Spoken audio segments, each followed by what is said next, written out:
Suicide Squad #4, Tom Taylor writing and Daniel Semper on the art, which is a change in artist that is worth mentioning. Although to be fair, the art in this is still pretty solid. Blends. I think Adriano Lucas doing the colors is doing fantastic work in making this feel incredibly consistent. Yeah.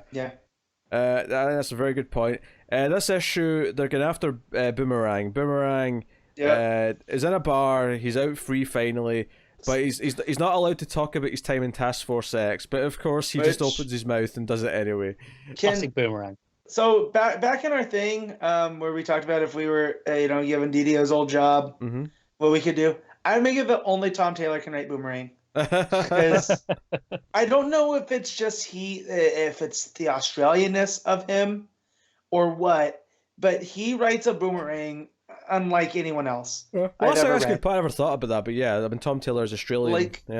Oh, right. I felt that in this issue.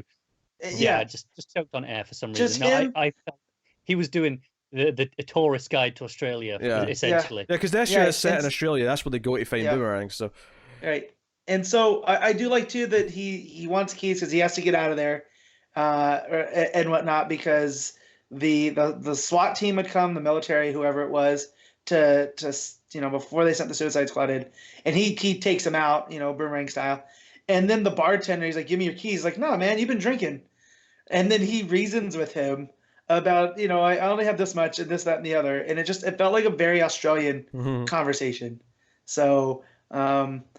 Just the fact that the bartender wouldn't he just murdered people, but he ain't drinking and driving, bud. Yeah. I do love I had one drink when I got here, and I've had 2 pints since, and I got here at this time, so... And the bartender's like, "You're fine. Here you go." Like the title page with the silhouette of the boomerang stabbed in the guy's head, and the lettering. That's been like a consistent thing throughout these issues with the tile page and the silhouettes, and it's fantastic every time. So Boomerang takes out this SWAT team and drives off. So Locke gives the squad the mission to go get him. Harley and that aren't really happy about it. Like, hey, we kind of know him. This is kind of weird. But they go on this road trip. They're all stuffed in the car together. There's a fun little gag here with the teleporter, because I don't know all these new characters' names yet. Even before that, when Harley gets in, she's like, "There's no steering wheel." Yeah. All right. Australia. I love that. Also, part of the mission is they have to.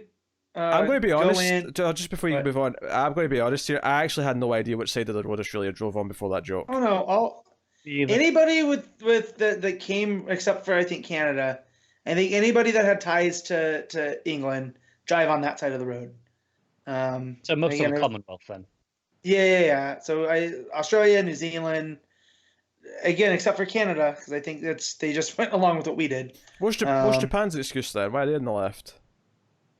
Because it's smart and it's the right way. Yeah, Japan drives in the left. Yeah. Oh, I guess so. Huh. I remember knowing the reason for this, and I'll look it up later. Because it is the correct way, and Japan got there independently to us. I don't think so.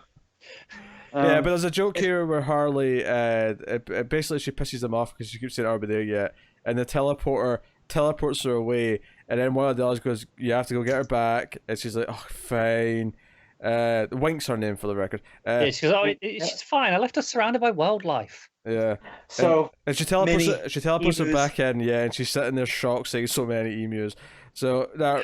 So it's again, Taylor just knows how to write characters be fun, and even a character like Harley, who typically annoys me in a lot of other books, is doing great in this book. Yeah. She's actually she's fitting her role hilarious. perfectly. But I mean, it's almost like a good writer can make you like a character you normally don't. I know, because they're a good writer. So they go out to this spot where there's no signal, and all the tracking devices and all the ways that the Locke can listen to them don't work, so they can talk freely and deal with stuff. And there's a debate whether or not to kill Harley, because can they trust Harley if they're doing all this thing?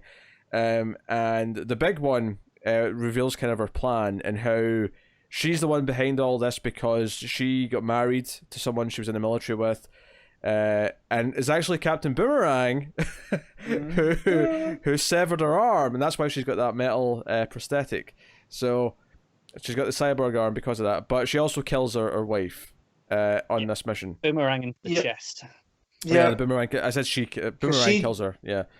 Right, because she tried to catch it. That's what, instinctually, and that's what severed the arm.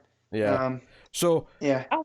What is the velocity of these boomerangs that they can slice through an arm, through bone, and then still have enough velocity to go straight into someone's chest like that? Man, he's throwing those with some force. He is. But he's the expert. What I like about this though is that even when they get to boomerang, even though Deadshot and Harley will want to like calm the situation down, there's a reason why she won't want to calm this down, and she's going to want to just kill him no matter what. Like this is, like she's got vengeance on the mind here. This is personal.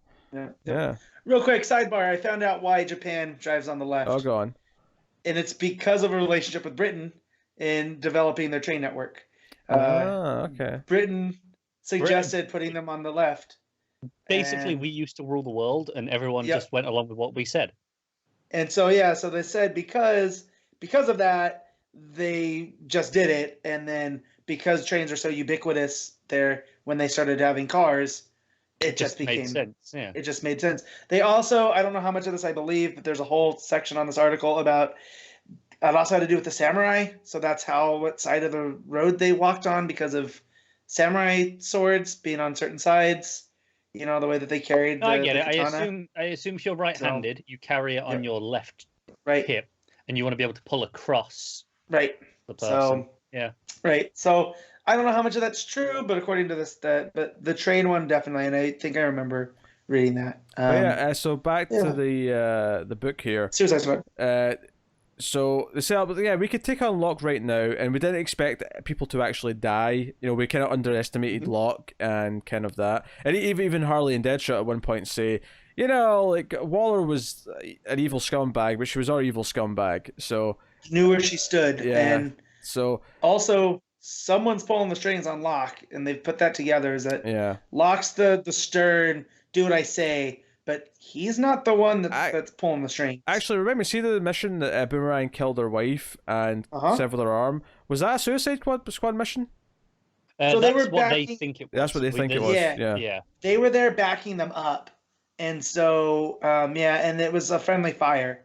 So the fact that Osita says it was friendly fire means that was from their side, so it had to be. Yeah, we don't know who was on the squad at that time. We don't know if Harley and Deadshot were on that mission. But we know that Boomerang was.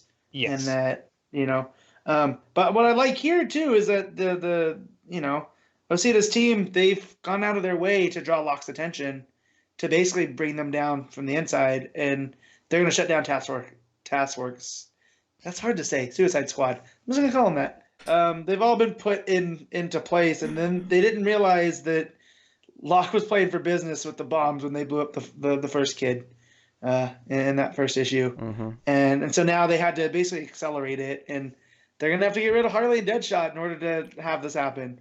Well, no, either that or they're on board. So this is the thing is Harley goes off to talk with Deadshot, and Deadshot's on board because basically it's like, yeah, this is going to kill me, this mission. And even just for back talking to Locke tried to add a year onto his sentence for giving him shit.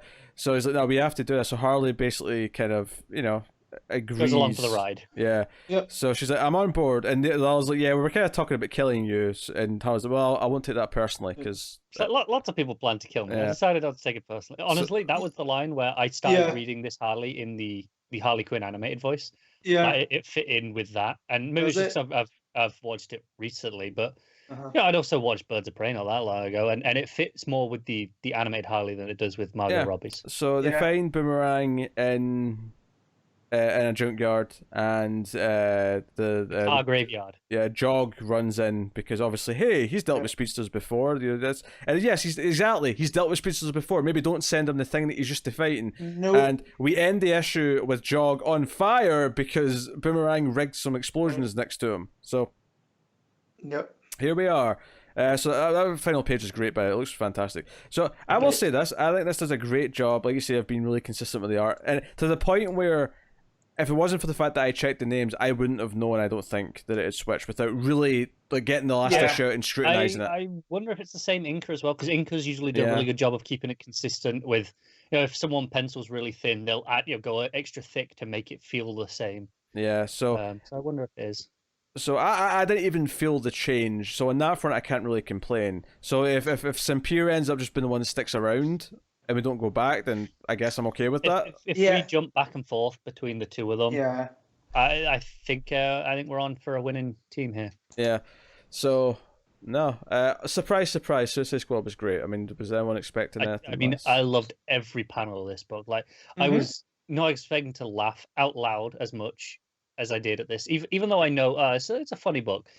I was literally sitting here laughing multiple times, and it's rare that I do that reading a comic. Joe, it's funny. As someone that go ahead, Pete. I was gonna say it may actually be my least favorite issue so far, but it's still great. So I can't. I think it's one of my favorite. I think my favorite issues so far in that it's just it winds right in on the comedy and gives us a lot of a character stuff, especially between Deadshot and Harley. Kind of having that moment. I think heart to heart. The book's been so good at like having like really paced out action sequences and like sort of like them sneaking into like places or the action kind of overlapping. It does a really good job of doing that kind of like heist thing where you'll hear a plan and they'll be acting it out as we're hearing it, or vice versa. And I think this issue would maybe miss that a little bit. But I mean, I say it's the weakest. I mean that in a slightest way, where I just didn't think it was as amazing as the previous couple. I think it's up to par. I like it a lot. But the range I'm working in here is very small. Yeah. It's a very small range. So I'm trying to find the inker name so we can compare it. No, actually, I believe Bruno Redondo looks like does his own art, inks. Oh, okay.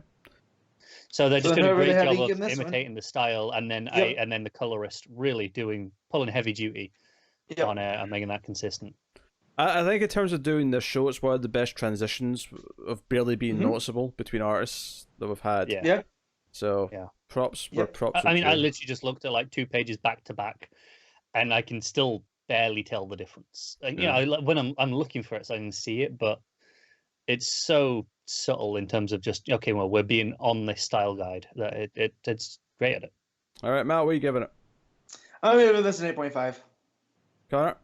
I'm going right up with a 9.5. I love this issue. Oof. I'm going to go with 8.5, but like I say, that's the low end for this book so far for me. So I mean, I'm hardly complaining.